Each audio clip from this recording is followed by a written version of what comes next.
Hi, this is Revathi. Welcome to అందమైన కథల పొదరిల్లు. Video చూస్తున్న ప్రతి ఒక్కరికి, అలాగే లైక్స్, కామెంట్స్తో ఎంకరేజ్ చేస్తున్న వారందరికీ నా హృదయపూర్వక ధన్యవాదాలు. ఇక కథలోకి వస్తే, మైథిలిని నిలదీయటం కోసం అర్జున్ ఛాంబర్లోకి వస్తాడు కదా. ఆ తర్వాత నుంచి స్టోరీ కంటిన్యూషన్. నీ తనుకే ఎపిసోడ్ నెంబర్ 110. నువ్వు ఐశ్వర్య అని తెలిసి ఆ చైర్పర్సన్ సీట్లో కూర్చోగానే కన్ను మిన్ను కానరాకుండా ప్రవర్తిస్తున్నావు మైథిలి, అంటాడు అర్జున్. మైథిలి కూడా ఏమాత్రం తగ్గకుండా కోపం తెచ్చుకుంటూ, మర్యాదగా మాట్లాడు అర్జున్, అంటుంది. ఇప్పటి వరకు మర్యాదగానే ఉన్నాను మైథిలి. వాడిని కట్టు బట్టలతో బయటికి పంపించినప్పుడు వాడి వల్ల నువ్వు మానసిక క్షోభ అనుభవించావు.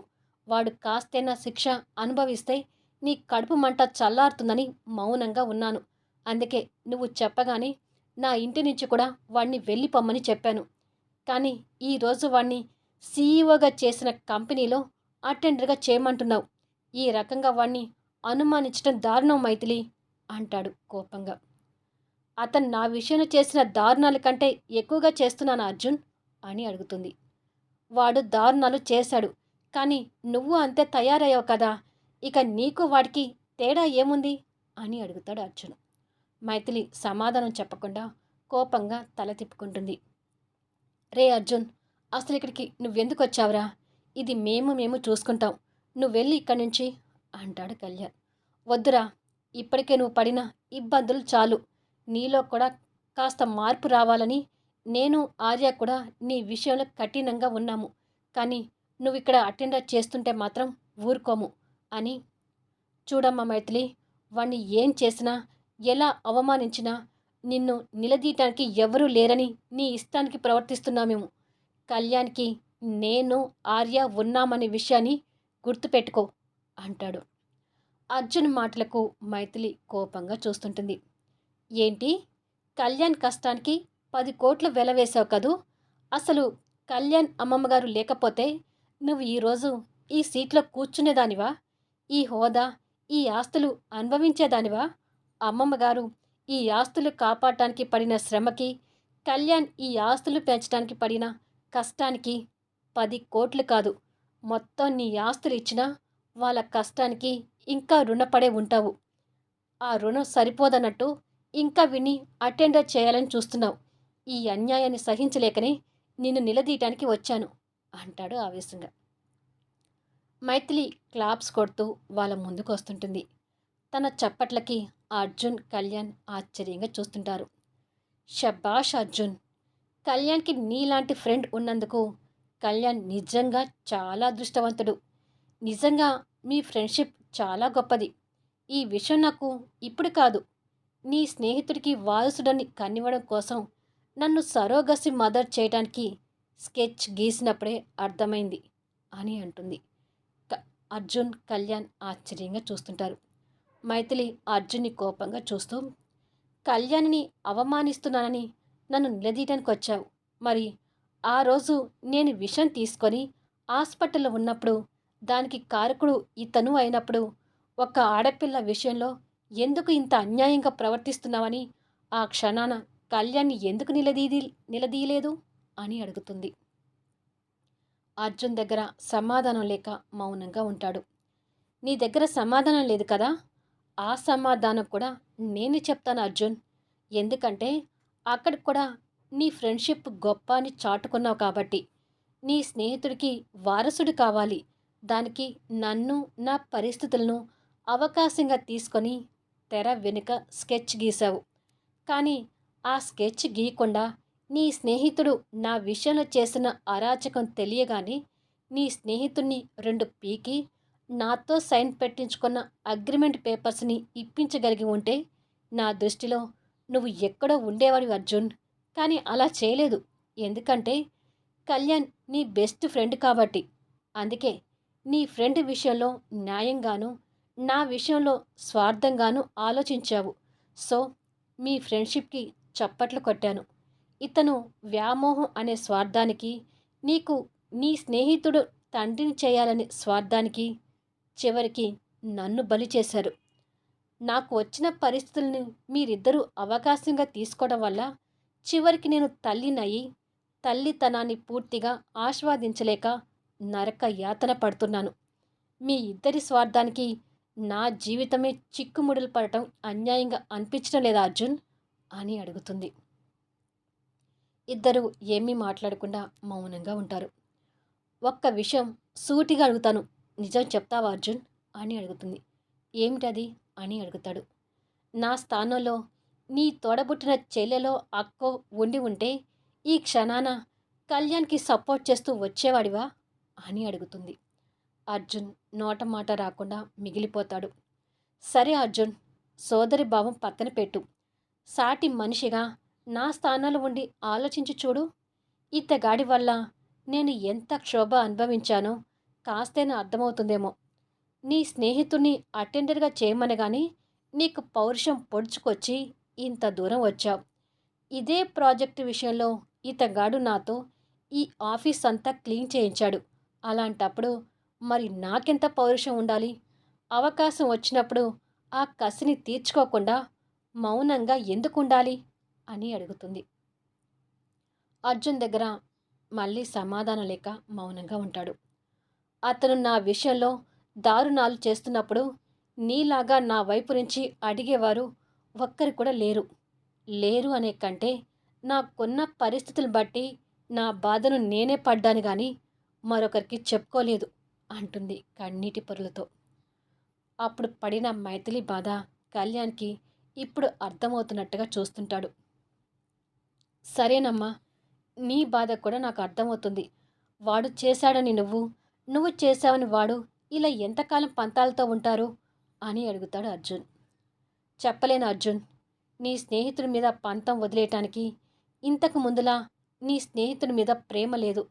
ఈయన గారి మీద కలిగిన ప్రేమ నా తనువుని అగ్రిమెంట్ మీద పెట్టినప్పుడే అది ఎండమావిలో కలిసిపోయింది అని అంటుంది. అప్పటి వరకు మామూలుగా తన మాటలు వింటున్న కళ్యాణ్ ఆ మాట అనగానే తన మొహంలోకి దీర్ఘంగా చూస్తుంటాడు. నా ప్రేమ చచ్చిపోయింది కాబట్టే నీ స్నేహితుడితో నా పంతం తీర్చుకుంటున్నాను. ఇప్పటికి కూడా నా నిర్ణయం మారదు. అటెండర్గా చేసి ప్రాజెక్టుని నిలుపుతాడో లేదా ఆఫీస్ వదిలేసి వెళ్ళిపోతాడో అతని ఇష్టం అని మాట్లాడుతుండగానే బయట ఎంప్లాయీస్ నుంచి గోలగోలగా వినిపిస్తుంటుంది. ముగ్గురు ఆశ్చర్యపోతూ బయటికి వెళ్తారు. బయట ఎంప్లాయీస్ నుంచి గోలగోలగా వినిపిస్తుంటుంది. స్టాఫ్ వాళ్ళ సీట్లో నుంచి లేచి గుంపుగా నిలబడి ఉంటారు. వాళ్ళ దగ్గర మేనేజర్ రమేష్ కూడా ఉంటారు. ఏమైంది, వర్క్ చూసుకోకుండా ఎందుకు లేచారు అని అడుగుతాడు కళ్యాణ్ వాళ్ళందరినీ చూస్తూ. సార్, లోపల మీకు నడుస్తున్న చర్చలు మాకు తెలిసాయి. అందుకే మేము వర్క్ చేయకుండా స్ట్రైక్ చేయాలనుకుంటున్నాం అంటారు స్టాఫ్. కళ్యాణ్, అర్జున్, మైథిలి రమేష్ మేనేజర్ వైపు చూస్తారు. వాళ్ళిద్దరూ తలలు దించుకుంటారు. మైథిలి ఎంప్లాయీస్ వైపు కోపంగా చూస్తుంటుంది. కళ్యాణ్ కూడా వాళ్ళ వైపు కాస్త సీరియస్గా చూస్తూ ఎందుకు ఇదంతా చేయాలనుకుంటున్నారు అని అడుగుతాడు.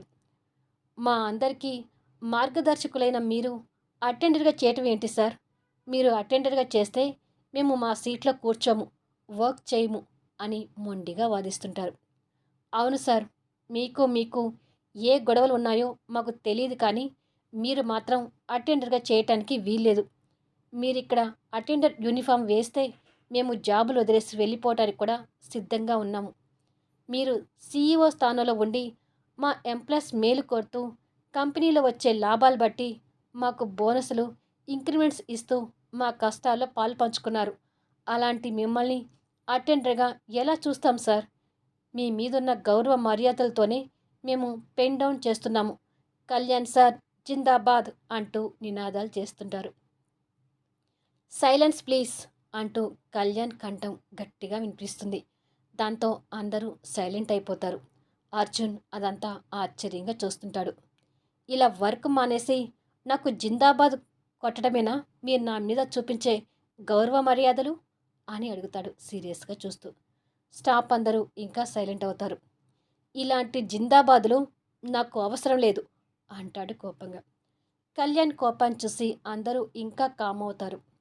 నేను ఈ ఆఫీస్ నుంచి వెళ్ళిపోయి కూడా ఇక్కడ ప్రాజెక్ట్ డిలే అవుతుందని తెలిసి ఊరుకోలేక వచ్చాను. నేను ఇలా రావటానికి మీ ఎంప్లాయీస్ కూడా ఒక కారణం.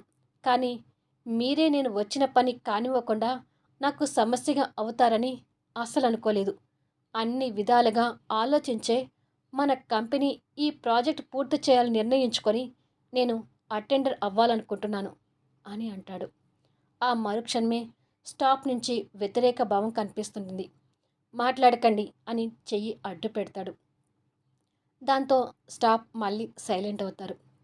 మీకు నిజంగా నా మీద గౌరవ మర్యాదలుంటే దయచేసి నా నిర్ణయానికి అడ్డు చెప్పకుండా ఈ ప్రాజెక్ట్ పూర్తి చేయడానికి నాకు సహకరించండి. మీరు నా మీద చూపించే అభిమానాన్ని ఇలా స్ట్రైక్ చేయటం, పెన్ డౌన్ చేయటం మీద కాదు.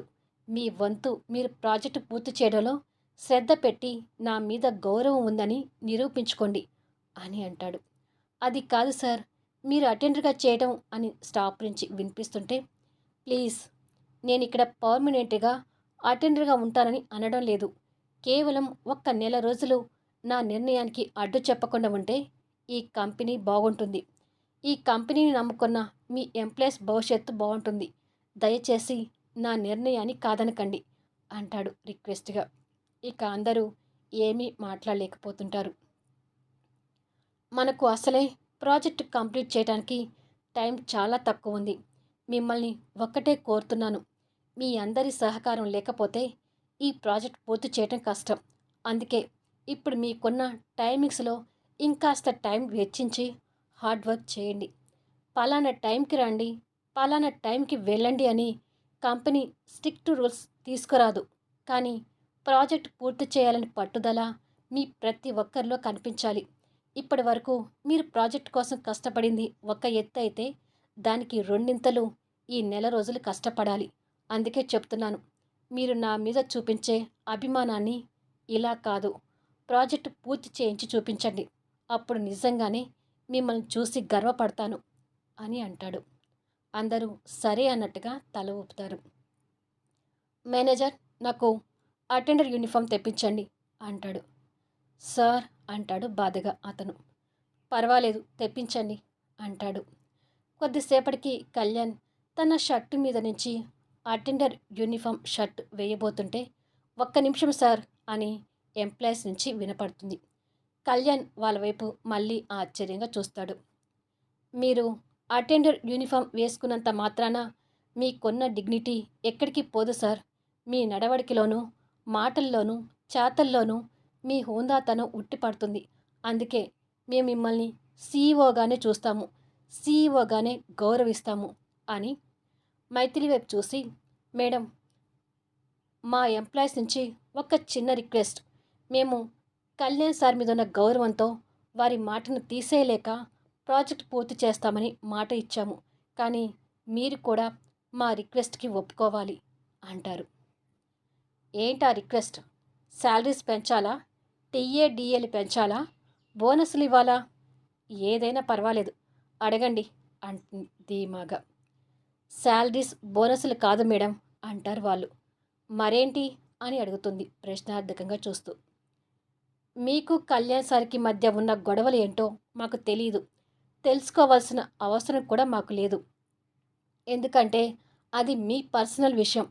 మీరు మీ ఛాంబర్లో కళ్యాణ్ సార్తో అటెండర్ వర్క్ చేయించుకుంటారో చేయించుకోరో అది పూర్తిగా మీ ఇష్టానికి వదిలేస్తాము. కానీ కళ్యాణ్ సార్ మా ముందు మాత్రం అటెండర్ వర్క్ చేయకూడదు. కావాలంటే మాకు సంబంధించిన సిస్టమ్స్, టేబుల్స్, వేరే థింగ్స్ ఏమైనా మేమే క్లీన్ చేసుకుంటాము. అటెండర్ వర్క్లో మేము కూడా పాలు పంచుకుంటాము. కానీ కళ్యాణ్ సార్ మాత్రం మాకు అటెండర్గా వర్క్ చేయకూడదు. ఇదే మా కండిషన్ అంటారు. మైథిలి కళ్యాణ్ వైపు కాస్త కోపంగా చూసి, ఓకే, మీ రిక్వెస్ట్ని యాక్సెప్ట్ చేస్తున్నాను. రోజులాగే మీరు మీ డ్యూటీ చేస్తే చాలు, వేరే డ్యూటీలు చేసుకోవాల్సిన అవసరం లేదు అంటుంది కాస్త సీరియస్గా. ఎంప్లాయీస్ మొహాల్లో కాస్త సంతోషం కనిపిస్తుంటుంది. మైథిలి తిరిగి కళ్యాణ్ వైపు చూస్తుంది. కళ్యాణ్ తన చూపుని అర్థం చేసుకొని చేతిలో ఉన్న యూనిఫామ్ షర్ట్ వేసుకుంటాడు. కళ్యాణ్ని ఆ యూనిఫామ్లో చూడగానే ఎంప్లాయీస్ మొహంలో కాస్త బాధ కనిపిస్తుంది. కానీ మైథిలి ఈగో మాత్రం సాటిస్ఫై అవుతుంది. కళ్యాణ్కి కూడా ఆ యూనిఫామ్ కాస్త ఇబ్బందిగా అనిపించినా ఆ బాధని బయటికి కనపడనివ్వకుండా కవర్ చేసుకుంటూ, ఓకే గాయ్స్, మనకున్న ఈ తక్కువ టైంని అస్సలు వేస్ట్ చేసుకోకూడదు కదా! ప్రాజెక్ట్‌కి సంబంధించిన మరో 5 నిమిషాల్లో మీటింగ్ పెడతాను. మీరు వెళ్ళి కాన్ఫరెన్స్ హాల్‌లో వెయిట్ చేయండి అంటాడు. ఓకే సార్ అని అందరూ అటుగా వెళ్తారు. మేనేజర్, మీరు వెళ్ళి ప్రొజెక్టర్ ఆన్ చేయండి అంటాడు. ఓకే సార్ అని రమేష్ మేనేజర్ వెళ్ళిపోతారు. అర్జున్, ఇక నువ్వు కూడా వెళ్ళు అంటాడు కళ్యాణ్. అర్జున్ కళ్యాణ్ భుజాన్ని తట్టి, ఇదంతా చూస్తుంటే నువ్వు దిగజారినట్టుగా ఏమాత్రం కనిపించడం లేదురా. ఇంకొక మాట చెప్పాలంటే నీకు ఏ సంబంధం లేని ఈ కంపెనీ నిలబెట్టడం కోసం మరో మెట్టు ఎక్కినట్టుగా కనిపిస్తున్నావు. నీ ఎంప్లాయీస్ అన్నట్టు నీ నడవడికలోనే హుందాతనం ఉంది. అది మార్చడం ఈ యూనిఫామ్ వల్ల కాదు కదా, ఇంకెవ్వరి తరం కాదు అంటాడు. మైథిలికి ఆ మాటలు రుచించనట్టుగా చూస్తుంటుంది. దేనికోసమైతే పట్టుదలతో ఇక్కడికి వచ్చి ఈ యూనిఫామ్ వేశావో ఆ ప్రాజెక్ట్ వర్క్ విజయవంతంగా కావాలని నేను మనస్ఫూర్తిగా కోరుకుంటున్నాను అంటూ కళ్యాణ్ని హగ్ చేసుకొని వెన్ను తట్టి వెళ్తాడు. తర్వాత కళ్యాణ్ పక్కనున్న మైథిలిని చూసి పట్టించుకోకుండా ఫాస్ట్గా క్యాబిన్లోకి వెళ్ళి నిలబడే ఉండే ల్యాప్టాప్ ఓపెన్ చేసి మీటింగ్కి సంబంధించిన డీటెయిల్స్ని ప్రొజెక్టర్కి ఫార్వర్డ్ చేస్తుంటాడు. రమేష్ మైథిలి దగ్గరికి వచ్చి, మీటింగ్లో కళ్యాణ్ చెప్పబోయే విషయాలు మీరు కూడా వినాలి మేడం, ఇది చాలా ఇంపార్టెంట్ మీటింగ్ అంటాడు. మీటింగ్ దేని గురించి అని అడుగుతుంది. 3 నెలల్లో పూర్తి చేయాల్సిన వర్క్ని 1 నెలలో ఎలా పూర్తి చేయాలనే టాపిక్స్ మీద స్టేట్మెంట్ని రెడీ చేశారు. దీని మీద మీరు ప్రజెంటేషన్ చేసి ప్రాజెక్ట్ డెలిగేట్స్ని ఒప్పించగలిగితే మనం ప్రాజెక్ట్ నెక్స్ట్ వర్క్ కంటిన్యూ చేయవచ్చు అంటాడు. ఓకే, నేను కూడా మీటింగ్కి అటెండ్ అవుతాను. ప్రాజెక్ట్ కంప్లీట్ చేయడానికి నేను కూడా నా సాయశక్తిలా ప్రయత్నిస్తాను అని అంటుంది. కొద్దిసేపటికి కాన్ఫిడెన్స్ హాల్లో ఎంప్లాయీస్తో పాటు మేనేజర్ రమేష్, మైథిలి కూడా కూర్చొని ఉంటారు. రమేష్ మేనేజర్ కలిసి ల్యాప్టాప్లో కళ్యాణ్ చెప్పబోయే మీటింగ్ గురించి మైథిలితో డిస్కషన్ చేస్తుంటారు. అప్పుడే లోపలికి వస్తాడు మన attender come CEO Kalyan. Kalyan లోపలికి రావడం చూసి మేనేజర్ రమేష్తో సహా ఎంప్లాయీస్ అందరూ గౌరవంతో లేచి నిలబడతారు. వాళ్ళందరూ అలా లేస్తుండగానే మైథిలి కూడా కళ్యాణ్ అలా రావడం చూసి తెలియకుండానే లేచి నిలబడుతుంది. నిలబడిన మైథిలి వైపు కళ్యాణ్ ఓరగా చూస్తూనే, all of you SIT down please అంటాడు. అందరితో పాటు మైథిలి కూడా కూర్చొని, ఇదేంటి కళ్యాణ్ వస్తే నేనెందుకు నిలబడ్డాను అని అనుకుంటుంది. వీడియో ఎలా ఉంది అనేది మీ కామెంట్స్లో తెలియచేయండి. అలాగే లైక్స్ ఇవ్వడం మాత్రం అస్సలు మిస్ కావద్దు. మళ్ళీ నెక్స్ట్ వీడియోలో కలుద్దాము.